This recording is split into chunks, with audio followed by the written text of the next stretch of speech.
Hello everyone, I am Arvind Yadav and welcome to our YouTube channel. Today we will discuss the static GS question. Let me start the first question.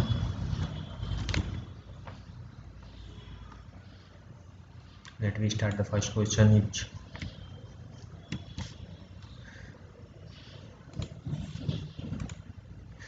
GST meeting held. GST 46 meeting held in GST की 46 meeting जो हुई है वो है लखनऊ में हुई थी। और GST की जो 46 मीटिंग हुई थी लखनऊ में हुई थी। और उसके बाद GST की स्थापना हुआ था 1 जुलाई 2017 में हुआ था।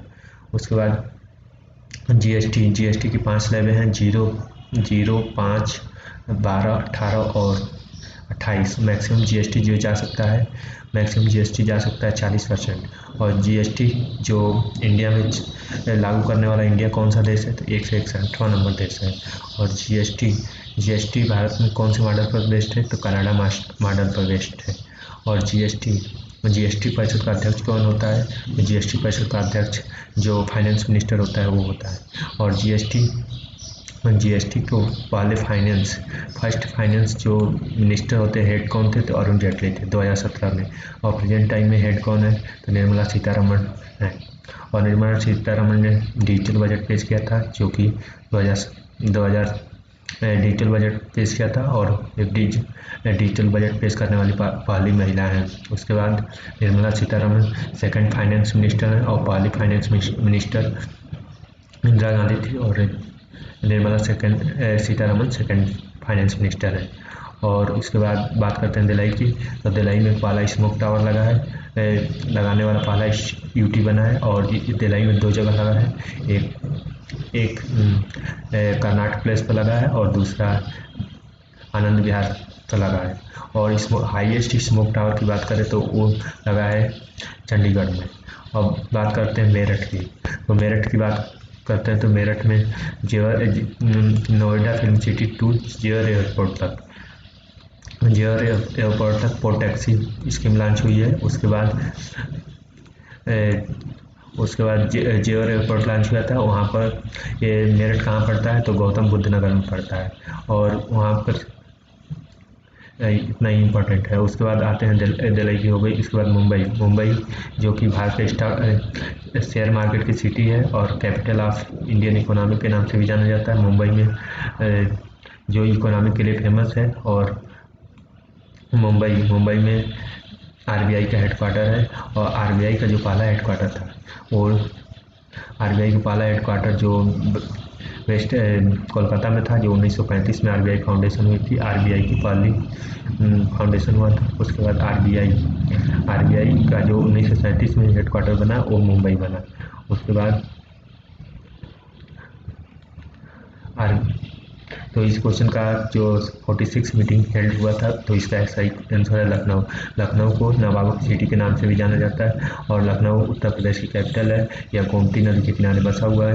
और लखनऊ जो कि नवाबों के शहर के नाम से भी प्रसिद्ध है। उसके बाद मुंबई की बात कर रहे थे तो मुंबई जो स्टॉक सिटी और यहाँ के मुंबई जो महाराष्ट्र की कैपिटल है और महाराष्ट्र के चीफ मिनिस्टर है उद्धव ठाकरे। अब आते हैं नेक्स्ट क्वेश्चन पे। जो ग्लोबल साइबर सिक्योरिटी इंडेक्स जो हमारे हर चीज़ में अलग अलग रिपोर्ट आती है उसमें इंडिया की रैंकिंग है 49 रैंक है इंडिया की। और उसके बाद 135 रैंक जो कि ग्लोबल पीस इंडेक्स में है। और फर्स्ट प्लेस पे है आइसलैंड और लास्ट प्लेस पे है अफगानिस्तान। और जो 140 रैंक है ये है ग्लोबल जेंडर इंडेक्स की रैंकिंग। और उसमें आता है इंडिया की रैंकिंग 140। और जो 10th रिपोर्ट है यानी ग्लोबल साइबर सिक्योरिटी इंडेक्स की रिपोर्ट के हिसाब से बात करें तो इंडिया की रैंकिंग उसमें 10th आती है। और 49th रैंक जो इनोवेशन में आती है। और 135 जो कि पीस इंडेक्स में आती है। 140 इच जेंडर गैप इंडेक्स में आती है। और बात करते हैं 142 जो ग्लोबल प्रेस फ्रीडम इंडेक्स की बात करते हैं उसमें आती है। 139 रैंक 139 रैंक जो आती है उसमें वो हैप्पीनेस रिपोर्ट आती है। 131 ह्यूमन डेवलपमेंट इंडेक्स आती है। 130 और उसके बाद 94 आती है ग्लोबल हंगर इंडेक्स की आती है। उसके बाद भारत के परोपकारी व्यक्तियों में इंडिया की रैंकिंग जो कि 14th आती है, जो अजीम प्रेम जी हैं। और सदी के सबसे परोपकारी लोगों की सूची में अगर भारत की बात कीजिए तो जमशेदजी टाटा आते हैं।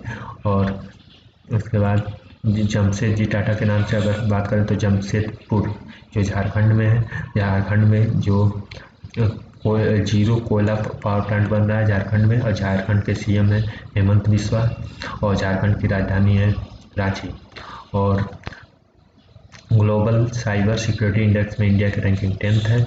और उसके बाद 140 जो है एक जेंडर इंडेक्स में है, 135 पीसी इंडेक्स में है, 49 इनोवेशन में है, और 43 प्रतिस्पर्धा में है, और 53 डेमोक्रेसी इंडेक्स में है। और उसी के साथ आते हैं नेक्स्ट क्वेश्चन पे, और let me move in next question. काला नमक चावल, जो काला नमक चावल होता है यानी जीआई टैग। तो जीआई टैग की बात करते हैं तो जीआई टैग की स्टार्ट हुई थी, जीआई टैग की स्थापना यानी जियोग्राफिकल इंडिकेटर यानी इसकी स्थापना 1999 में हुआ था। और इसकी स्थापना 1999 में हुआ था। और पहला जो जीआई टैग मिला था 2003 में, दार्जिलिंग की जो चाय है उसको जीआई टैग मिला था। तो जीआई टैग के बारे में हो गया। और काला नमक चावल, जो काला नमक चावल जो इंडिया से सिंगापुर एक्सपोर्ट किया जाएगा, तो जीआई टैग किसको दिया गया है, तो इसे सिद्धार्थ नगर को दिया गया है। ये सिद्धार्थ नगर कहाँ है, तो यूपी स्टेट में पड़ता है, और यूपी का एक जिला है, इसको काला नमक चावल का जीआई टैग दिया गया है। उसके बाद जीआई टैग और अलग अलग चीज़ों को दिया गया है, उसमें बात करते हैं राजस्थान की। राजस्थान में सोजत मैदी को जीआई टैग मिला हुआ है। और उसके बाद राजस्थान के जो सोजत मैदी है उसे जीआई टैग मिला है। उसके बाद महाराष्ट्र के जलगांव केलों को जीआई टैग मिला हुआ है। उसके बाद मुजफ्फरपुर बिहार, यहाँ पर जो लीची है उसको जीआई टैग मिला था। इसलिए काला नमक राइस का जीआई टैग जिसका करेक्ट आंसर है सिद्धार्थनगर। उसके बाद ये अलग अलग चीज़ों को, उसके बाद नागा चावल को नागा खीरा है वो नागालैंड को जीआई टैग मिला है। उसके बाद लीची जो मुजफ्फरपुर की है उसको जीआई टैग मिला है। उसके बाद अल्फांसो आम को भी जीआई टैग मिला है। उसके बाद काला नमक, इस तरह से अलग अलग चीज़ों को अलग अलग जीआई टैग का मतलब होता है किसी भी मतलब 10th ईयर के लिए उस प्लेस को नेशनल लेवल या इंटरनेशनल लेवल फेमस करना, जिससे वो चीज़ को मतलब उत्पादकता को फेमस प्रायोरिटी मिले, और उसको 10th ईयर के लिए दिया जाता है। और उसके बाद जो स्पाइस पार्क बना है, स्पाइस पार्क जो बना है कर्नाटका में बना है। और उसके बाद मसालों के लिए फेमस है केरल। और जीआई टैग की बात करें तो केसर के लिए फेमस है जम्मू कश्मीर। और इस तरह से अलग अलग चीज़ों के लिए अलग अलग चीज़ें जो फेमस होती है, टेराकोटा के लिए गोरखपुर फेमस है। उसके बाद और इस तरह से तो हमारा करेक्ट आंसर है काला नमक चावल का सिद्धार्थ। काला नमक चावल को बुद्धा राइस ही नाम से जाना जाता है, जो जीआई का फुल फॉर्म जियोग्राफिकल इंडिकेशन होता है यानी भौगोलिक संकेतन। आते हैं नेक्स्ट क्वेश्चन पे। Let we move to next question. Gopinath Bardoloi award, Gopinath Bardoloi award जो कि असम स्टेट में दिया जाता है, जो ये अवार्ड रिलेट करता है असम स्टेट से। असम जो जिसके चीफ मिनिस्टर हेमंत बिस्वा। असम में बिहू डांस फेमस है। असम में 2 नेशनल पार्क है, काजीरंगा नेशनल पार्क और एक को बेलटूरी नेशनल पार्क। और जहाँ काजीरंगा नेशनल पार्क में एक सिंग वाला राइनो पाया जाता है जो कि फेमस है। और इस जो राइनो होता है वो राइनो शाकाहारी जीव होता है, हाथी भी शाकाहारी जीव होता है। इस तरह से तो गोपीनाथ बारदौली अवार्ड जो रिलेट करता है असम स्टेट से। और मेघालय की राजधानी शिलांग है। और मेघालय में सबसे ज़्यादा बारिश होती है, इसमें चेरापूंजी इसकी फेमस जगह है। उसके बाद उड़ीसा उड़ीसा है, फिर झारखंड है, तो झारखंड के सीएम है हेमंत बिस्वा। और उड़ीसा के हैं, उड़ीसा में उड़ीसा फेमस है, इसलिए यहाँ पर जगन्नाथ यात्रा और राजा परवा फेस्टिवल होता है, इसके लिए फेमस है। Let move to next question.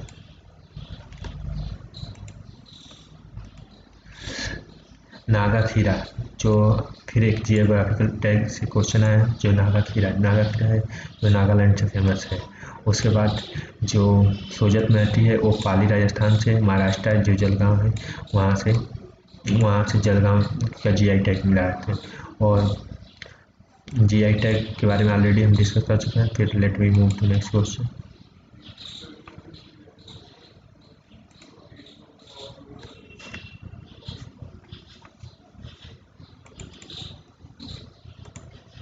खेला होबे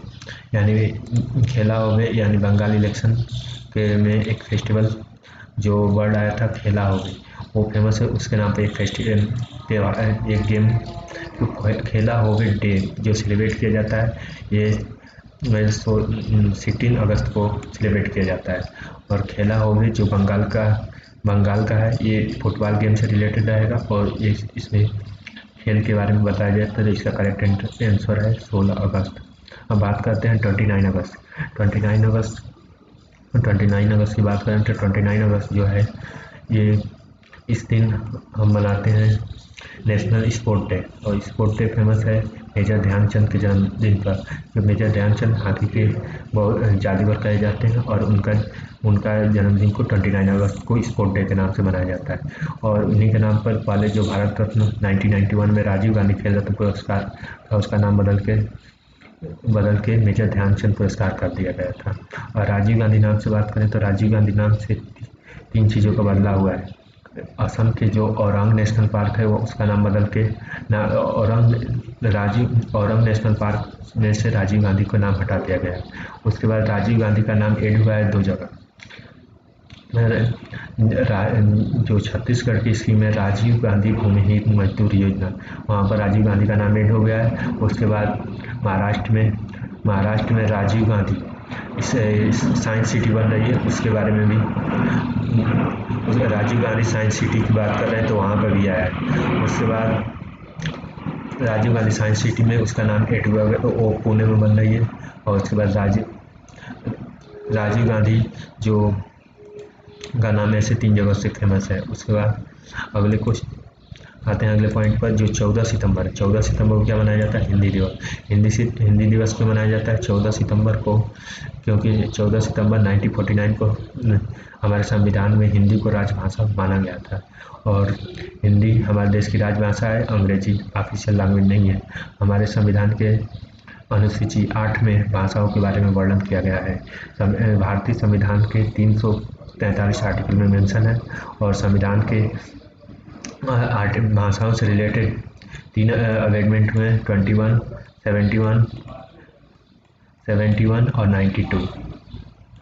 तो बारी बात करते हैं। तो 71 आर्टिकल 71 जो है, ये 71 संविधानिक संशोधन में जो हमारे संविधान में जो पहले 13 भाषाएं थीं उनमें सिंधी भाषा 14वीं जोड़ी गई थी। यानी 21 अमेंडमेंट में सिंधी भाषा ऐड की गई थी।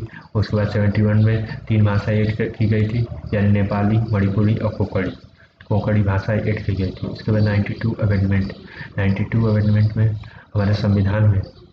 हमारे संविधान में 4 भाषाओं को ऐड किया गया था। और 4 भाषाएं कौन थी? बोडो, डोगरी, मैथिली और संथाली। और तो इस तरह हमारे संविधान में प्रेजेंट टाइम में भाषाओं की संख्या 22 है। यह अनुसूची 8 में है और इसका आर्टिकल है 343। और हिंदी दिवस मनाया जाता है 14 सितंबर को। और वर्ल्ड हिंदी दिवस यानी इंटरनेशनल हिंदी डे जो सेलिब्रेट किया जाता है, जो कि 10 जनवरी को सेलिब्रेट किया जाता है। 10 जनवरी को क्यों सेलिब्रेट किया जाता है? तो क्योंकि 10 जनवरी को इसलिए सेलिब्रेट किया जाता है कि जो हिंदी दिवस का जो आज से 6 बार पहले जो नागपुर में सेशन हुआ था हिंदी से रिलेटेड, उसके लिए वहाँ पर 10 जनवरी को जो मीटिंग हुई थी उसे हिंदी दिवस मनाया जाता है। उसके बाद 16 अगस्त को खेला होबे दिवस भी मनाया जाता है। और 16 अगस्त को अटल बिहारी वाजपेयी जी की डेथ एनिवर्सरी है, उसको मनाया जाता है। अटल बिहारी वाजपेयी की जन्म तिथि यानी 25 दिसंबर को सुशासन दिवस के रूप में भी मनाया जाता है। उसके बाद 11 नवंबर की बात करते हैं। 11 नवंबर जो फेमस है, 11 नवंबर को देश के पहले शिक्षा मंत्री यानी मौलाना अब्दुल आज कलाम जिनका बर्थडे सेलिब्रेट करते हैं, और इनके जन्मदिन को एजुकेशन डे के नाम से मनाया जाता है। वो होते हैं 11, और ये सबसे ज़्यादा समय तक आईएनसी के प्रेसिडेंट रहे हैं। और उसके बाद मौलाना अब्दुल कलाम जो कि भारत के पहले शिक्षा मंत्री थे, और ये सबसे कम उम्र में इंडियन नेशनल कांग्रेस के प्रेसिडेंट बनने वाले व्यक्तियों में से एक है। और कुछ अलग डेटों की बात करते हैं तो हमारे पास 28 फरवरी आता है। तो 28 फरवरी को हम नेशनल साइंस डे मनाते हैं। साइंस डे क्यों मनाते हैं? तो 28 फरवरी को सीवी रमन का जन्मदिन होता है, इसलिए नेशनल साइंस डे मनाते हैं। उसके बाद 25 जनवरी को हम मनाते हैं वोटर डे की शुरुआत किसने की थी? वाई सी कुरैशी ने। वाई सी कुरैशी कौन है? तो चीफ जस्टिस इन इंडिया।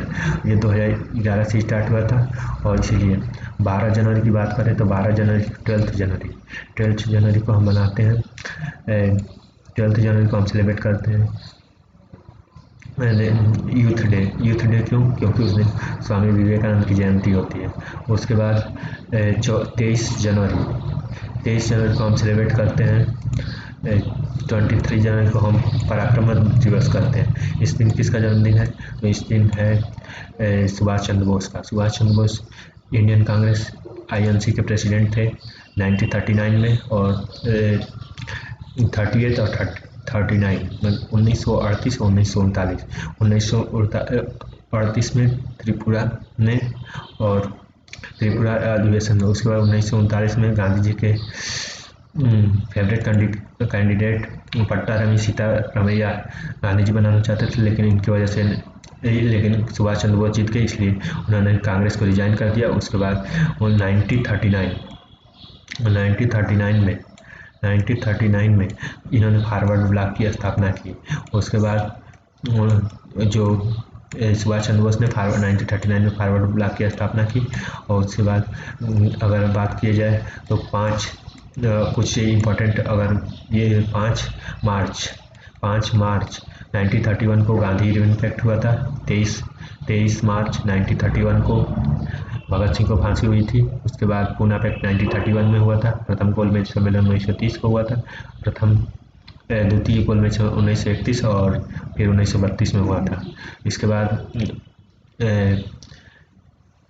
1928 में नेहरू रिपोर्ट आई थी। उसके बाद 1928 में ही साइमन कमीशन भी भारत आया था। 1925 में सरोजनी नायडू आईएनसी की चीफ थी, और 1924 में गांधी जी ने बेलगांव अधिवेशन किया था। उसके बाद 1920 में असहयोग आंदोलन स्टार्ट हुआ था। 1917 में चंपारण सत्याग्रह क्यों फेमस है? तो चंपारण सत्याग्रह की बात करते हैं। चंपारण सत्याग्रह जो 3 कठिया प्रथा से रिलेटेड है। और 3 कठिया प्रथा क्या है? तो 3 कठिया यानी 3/20, मतलब अपनी खेती का, यानी 3/20 in term of we say that is 50%।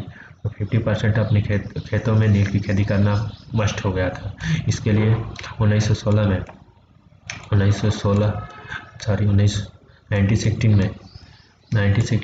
Gandhi ji से जो बिहार के नेता थे राजकुमार शुक्ला, वो मिले, और उन्होंने 1916 में गांधी जी को बिहार आने के लिए इनवाइट किया। और इसके बाद गांधी जी 1916 में आए। उसके बाद वहाँ पर जो कांग्रेस की आईएनसी मीटिंग थी, इंडियन आईएनसी की जो 1916 में मीटिंग थी, यह मीटिंग क्यों फेमस है? यह मीटिंग लखनऊ में हुई थी, और इसमें गांधी जी से राजकुमार शुक्ला ने बिहार आने के लिए इनवाइट किया, और नील की खेती को रोकने के लिए गांधी जी से अनशन करने के लिए। तो गांधी जी ने इसमें चंपारण सत्याग्रह किया, और चंपारण सत्याग्रह में 3 कठिया प्रथा को जो अप्रैल 1917 में हुआ था, और मई 1917 में इंड हो गया था। चंपारण सत्याग्रह नील की खेती के लिए इंडिगो मूवमेंट से रिलेटेड है, और इस तरह से आता है। उसके बाद और मूवमेंट की बात करें तो 1918 में अहमदाबाद मिल गांधी जी का मूवमेंट है। उसके बाद अहमदाबाद के कारखाना मिलों के बारे में बात करते हैं। उसके बाद गांधी जी गांधी जी कॉन्स्टिट्यूशन कमेटी के जो एकमात्र मेंबर नहीं थे। और आते हैं नेक्स्ट क्वेश्चन पर, हेड ऑफ इलेक्शन कमीशन। तो इलेक्शन कमीशन की जो हेड है उसके बारे में बात करते हैं। तो इलेक्शन कमीशन सुशील चंद्रा दो election chief head of election commission जो कि हैं सुशील चंद्रा। और सुशील चंद्रा कौन है? सुशील चंद्रा कौन से नंबर पे है? तो 24 नंबर पे। और 24 जो इलेक्शन कमीशन के हेड हैं। और सुशील चंद्रा के बारे में बात करते हैं।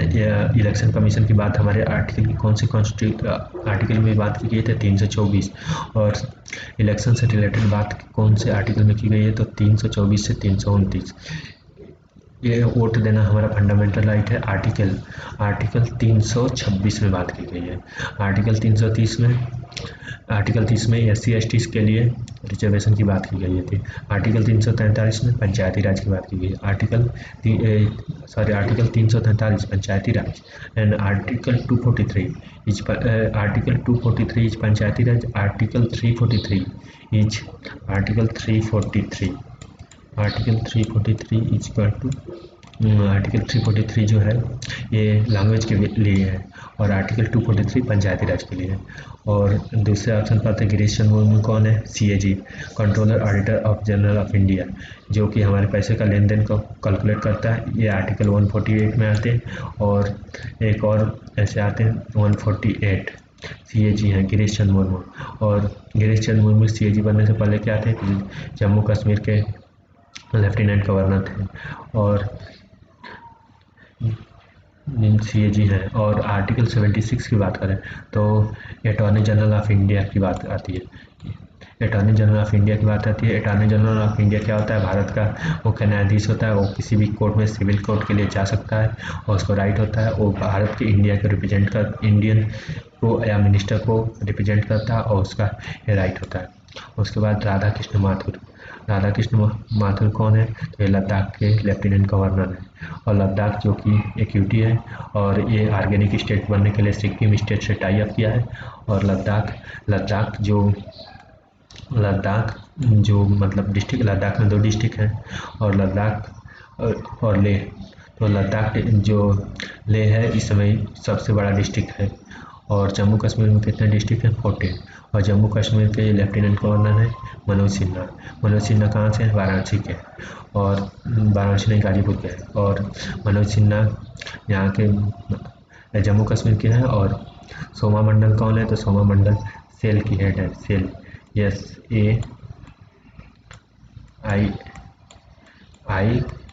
SAIL सेल मतलब स्टील अथॉरिटी ऑफ इंडिया। तो सेल एक महारत्ना कंपनी है। महारत्ना नवरत्ना कंपनियाँ कितनी है? महारत्ना 10 कंपनियाँ, नवरत्ना 14 कंपनी है। और सेल की हेड है सोमा मंडल। राधा कृष्ण माथुर जो कि लद्दाख के लेफ्टिनेंट गवर्नर हैं। गिरीश चंद्र मुर्मू ये हैं CAG। और सुशील चंद्रा हैं इलेक्शन कमीशन के हेड। आते हैं नेक्स्ट क्वेश्चन पे। और अटल इनोवेशन मिशन किसके साथ मिलकर लॉन्च किया गया है? तो अटल इनोवेशन मिशन एक बहुत ही अच्छी स्कीम है। और उसके बारे में बात करते हैं। तो अटल इनोवेशन जो अटल बिहारी वाजपेयी के नाम पर पड़ा है, इसमें से 100 से ज़्यादा लैब की स्थापना की बात की गई है। ठीक। और अटल जो इसरो और CBSE के साथ मिलकर नीति आयोग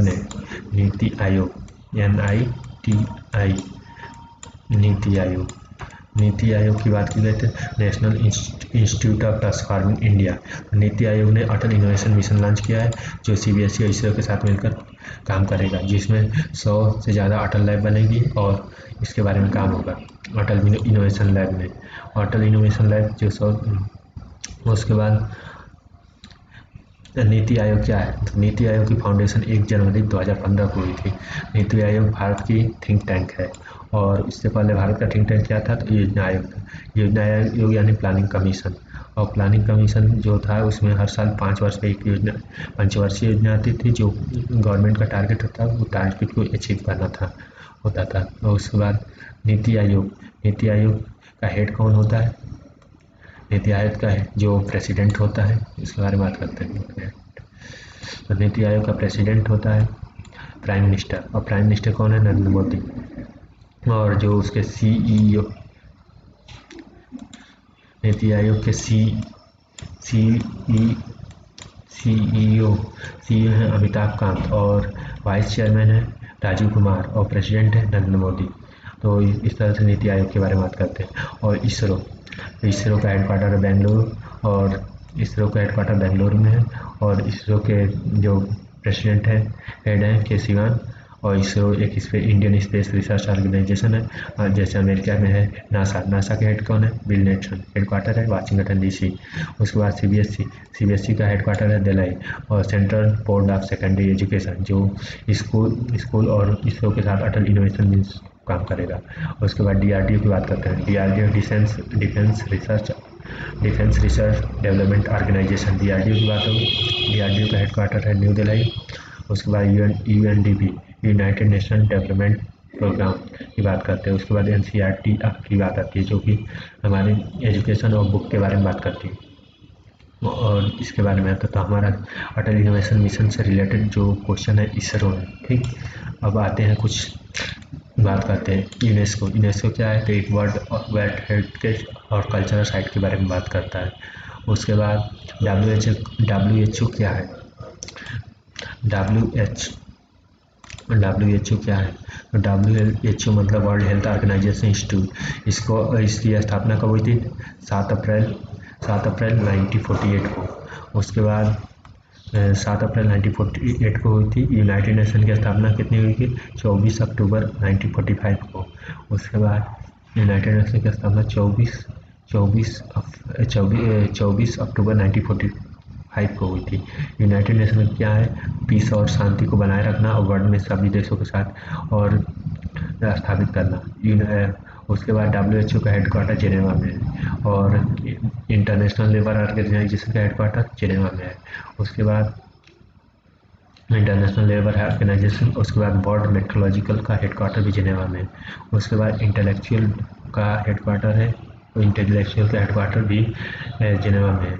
और उसके बाद वर्ल्ड बैंक का हेडक्वार्टर वाशिंगटन डीसी में है। उसके बाद वर्ल्ड बैंक का हेडक्वार्टर वाशिंगटन डीसी में है। इस तरह आते हैं नेक्स्ट क्वेश्चन पे।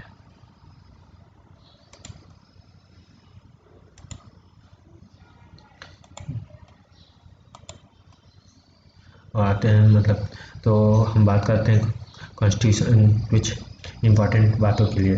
तो नेहरू रिपोर्ट आई थी जो कि 1928 में आई थी। उसके बाद चंपारण सत्याग्रह हुआ था। उसके बाद 1907 में विभाजन हुआ था। 1907 में कांग्रेस विभाजन हुआ था। बात करते हैं 1907 में कांग्रेस विभाजन हुआ था। कांग्रेस का विभाजन हुआ था। 1905 में बंगाल विभाजन हुआ था। उसके बाद 1906 में मुस्लिम लीग का विभाजन हुआ था। मुस्लिम लीग के फाउंडर हैं आगा खान और 1907 में कांग्रेस विभाजन हुआ था। 1909 में मार्ले मिंटो रिफॉर्म आया था। 1919 में जेम्स चेस्टमोट मतलब स्कीम आई थी। इसके बारे में बात करते हैं। उसके बाद 1911 में रविन्द्रनाथ टैगोर को नोबेल प्राइज़ मिला था। नोबेल प्राइज़ लिटरेचर में मिला था और प्रथम नॉन यूरोपियन पाने वाले देश थे। उसके बाद जो रविन्द्रनाथ टैगोर थे, रविन्द्रनाथ टैगोर को राष्ट्रकवि किसने कहा? महात्मा गांधी ने। और महात्मा गांधी को महात्मा उपाधि किसने दी? तो रविन्द्रनाथ टैगोर ने दी। और प्रकृति के सुकुमार कवि की अगर बात की जाए तो वो है सूर्यकांत त्रिपाठी निराला। और उसके बाद अगर हम बात करें 1916 में, तो इंडियन कांग्रेस के जो प्रेसिडेंट हैं मतलब 1916 में जो अंबिकाचरण मजूमदार थे, जो कि INC के प्रेसिडेंट थे। उसके बाद हिंदू मुस्लिम लीग का अलायंस 1916 में ही हुआ था। और उसके बाद होम रूल लीग की स्थापना 1916 में की गई थी। और बात करते हैं अलग अलग इम्पॉर्टेंट पर्सनालिटी की, तो राजेंद्र प्रसाद जो बिहार से आते हैं और उनका बिहार से होते हैं, और पहले फूड एंड एग्रीकल्चर मिनिस्टर थे। उसके बाद पहले प्रेसिडेंट भी थे, प्रेसिडेंट ऑफ इंडिया थे, और संविधान सभा के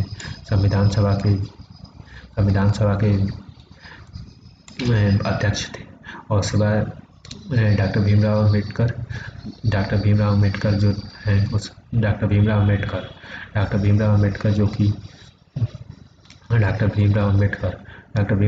ड्राफ्टिंग कमेटी के हेड हैं। और उसके बाद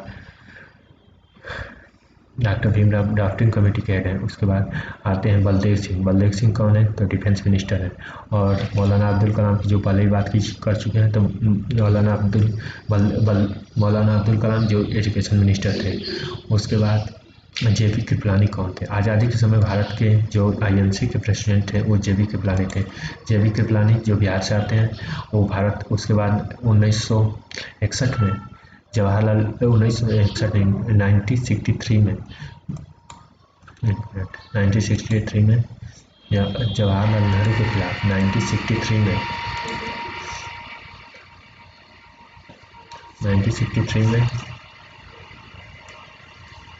1963 में जवाहरलाल नेहरू के खिलाफ नॉन कॉन्फिडेंस मोशन लाने वाले व्यक्ति थे। और उसके बाद जेबी कृपलानी की जो कि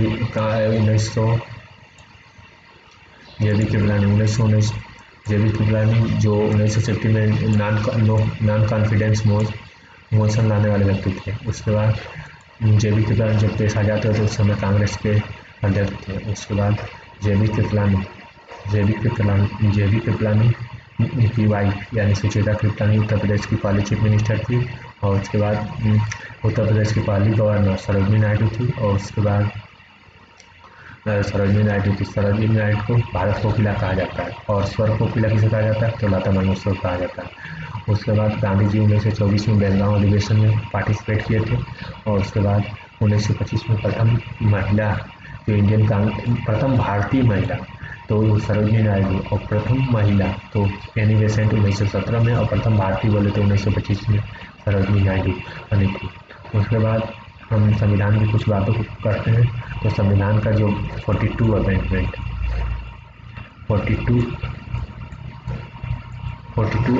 हुआ था, जो कि मिनी कॉन्स्टिट्यूशन के नाम से फेमस है। इसमें बहुत सारे आर्टिकलों को चेंज किया गया था और संविधान इसमें 50 से ज़्यादा आर्टिकल मतलब चेंज किया गया था। और उसके बाद इसे किसके समय पर हुआ था? तो इंदिरा गांधी के समय पर हुआ था। इसे किस नाम से जाना जाता है? मिनी कॉन्स्टिट्यूशन के नाम से जाना जाता है। और भारत में इमरजेंसी कितने बार आई थी? तो 61 में आई थी, 61 में आई, 71 में, और 1971 में, और 75 में। जो 71 में इंडो चाइना वार की वजह से आई, 71 में इंडो पाकिस्तान वार की वजह से आई, और इंडिया पाकिस्तान की वजह से आई। और 1975 में इंटरनल डिस्टर्बेंस की वजह से आया। इंटरनल डिस्टर्बेंस की वजह से 3 बार भारत में इमरजेंसी आई है और एक भी बार फाइनेंस इमरजेंसी नहीं आई है। और जो इमरजेंसी के लिए आर्टिकल है 352 union emergency, article 356 state emergency, और आर्टिकल 360 फाइनेंस इमरजेंसी। आर्टिकल 352 और 356 जो कि 356 जो कि adopted from Germany, and article 360 जो आर्टिकल 360 जो फाइनेंशियल इमरजेंसी है एडॉप्टेड फ्रॉम जापान।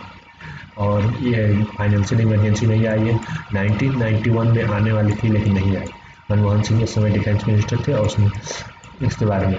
और फादर ऑफ इंडियन इकोनॉमी की बात कौन मतलब अगर इससे रिलेट करें तो फादर ऑफ इंडियन इकोनॉमी किसे कहा जाता है? तो नरसिम्हा राव को कहा जाता है। उसके बाद बात करते हैं 42 हो गया, तो उसके बाद 70 आते हैं 42 अमेंडमेंट में। तो 44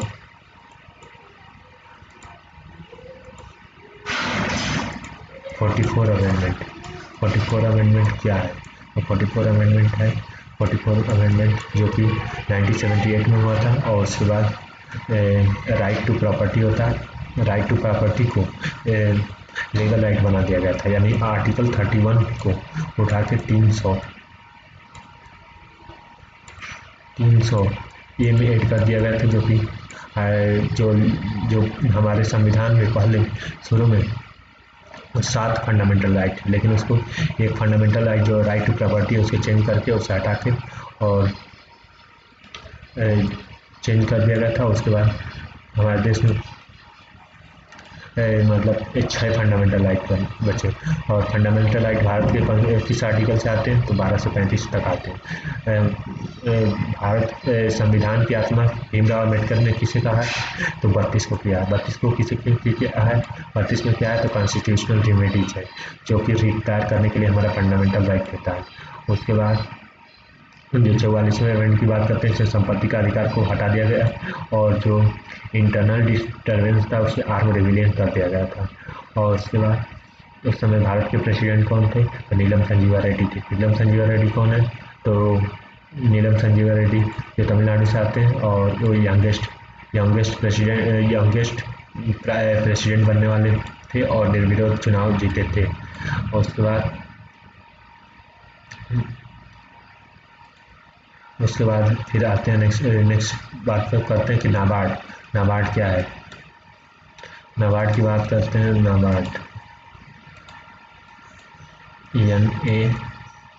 नाबार्ड जो है कि रूरल बैंक है, ठीक है, एग्रीकल्चर बैंक है। नाबार्ड का फुल फॉर्म होता है national agriculture bank of rural development.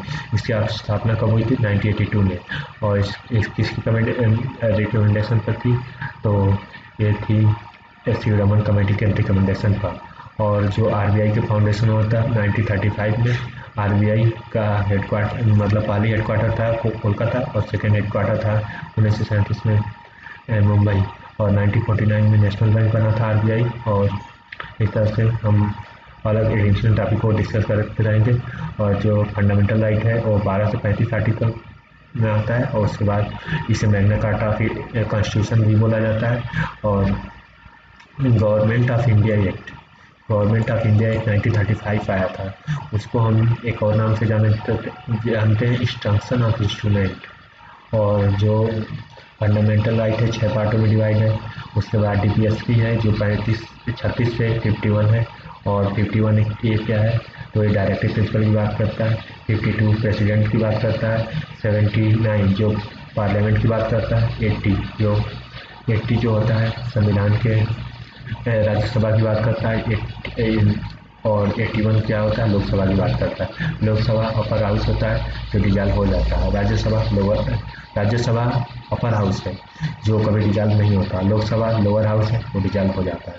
और राष्ट्रपति के इलेक्शन में कौन वोटिंग करता है?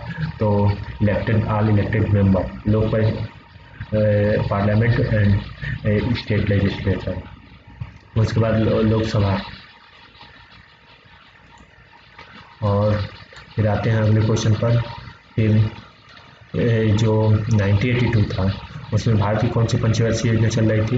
तो पंचवर्षीय योजना चल रही थी 6वीं पंचवर्षीय योजना चल रही थी। उसी समय इस पर कृषि को फोकस दिया गया था, इसलिए नाबार्ड की स्थापना उसी समय पर की गई थी। अब बात करते हैं 1985 की। 1985 में कौन प्राइम मिनिस्टर था? राजीव गांधी प्राइम मिनिस्टर थे। उसने 61 अमेंडमेंट किया। 61 अमेंडमेंट क्या है? 61 अमेंडमेंट है वोटिंग एज जो है 21 ईयर को हटाकर रिड्यूस करके 18 ईयर कर दिया गया था। अच्छा, अगला क्वेश्चन आता है कि वोटिंग जो चुनाव में प्रेसिडेंट बनने के लिए एज कितनी होनी चाहिए? तो 35। प्रेसिडेंट बनने के लिए 35 चाहिए।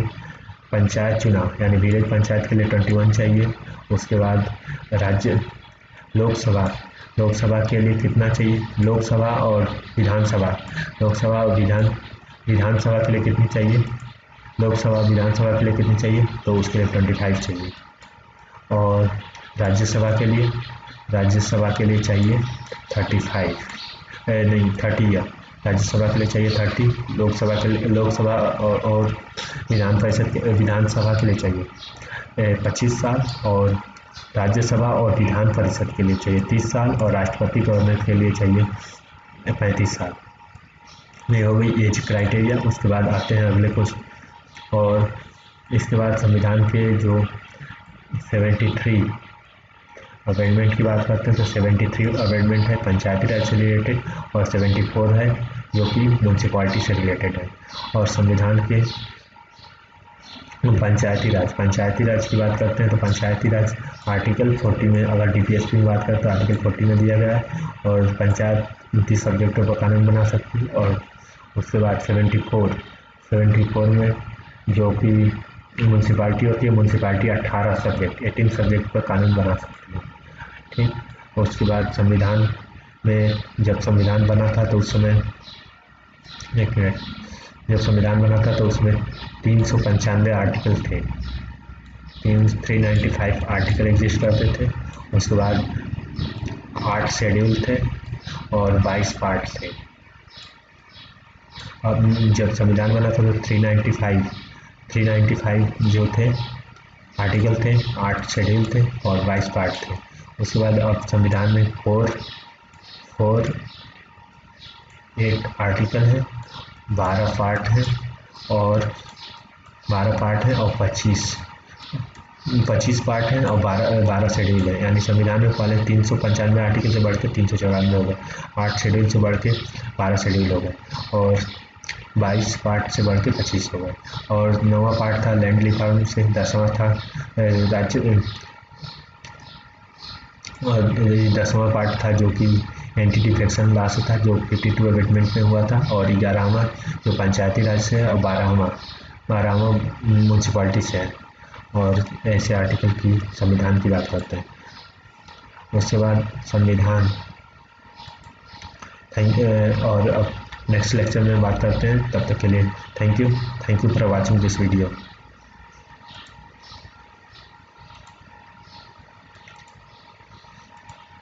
Thank you for watching the video.